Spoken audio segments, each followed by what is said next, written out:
Hi hello friends, super കൺമണി സീരിയലിൻ്റെ ഒരു കിടിലം പ്രമോ വിശേഷങ്ങളിലേക്ക് എല്ലാവർക്കും സ്വാഗതം. അങ്ങനെ ബലരാമൻ അടുത്ത നീക്കവുമായിട്ട് വന്നിരിക്കുകയാണ്. കാരണം തൻ്റെ വഴിയിൽ എതിരാളിയായിട്ട് നിൽക്കുന്നത് ഇപ്പോൾ മറ്റാരുമല്ല, കൺമണി തന്നെയാണെന്നുള്ളതാണ് ബലരാമന് മനസ്സിലായിട്ടുണ്ടായിരുന്നത്. അതുകൊണ്ട് തന്നെ ബലരാമൻ പറയുന്നുണ്ട് കൺമണിയെ ഒതുക്കണം എന്ന രീതിയിലൊക്കെ. കാരണം എന്ന് വെച്ചിട്ടുണ്ടെങ്കിൽ അവൾ ഇങ്ങനെ നിന്നാൽ പ്രശ്നമാണ്. അപ്പോൾ അമ്മ വന്ന് പറയുന്നുണ്ട് നമ്മുടെ കമ്പനിക്ക് എതിരായി അവൾ വന്നിട്ടുണ്ടെങ്കിൽ അവളെ തീർത്ത് കളയണമെന്നും ബലരാമനോട് പറയുന്നുണ്ട്.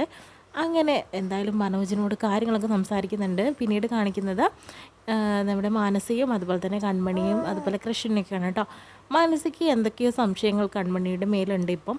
അതുമാത്രമാണ് എന്തൊക്കെയോ കൃഷും കൺമണിയും തമ്മിൽ എന്തൊരു ബന്ധമുണ്ടെന്നുള്ളതൊക്കെ മനസ്സിലായ പോലെയാണ്. അപ്പോഴത്തേനും കൺമണി ചിന്തിക്കുന്നുണ്ട്, എന്തായാലും മാനസ മേഡത്തിന് എന്തൊക്കെയോ സംശയങ്ങളുണ്ടല്ലോ, നമ്മൾ തമ്മിൽ എന്തൊക്കെയോ ഉണ്ടെന്നുള്ളത് എനിക്ക് മനസ്സിലാവുന്നില്ല.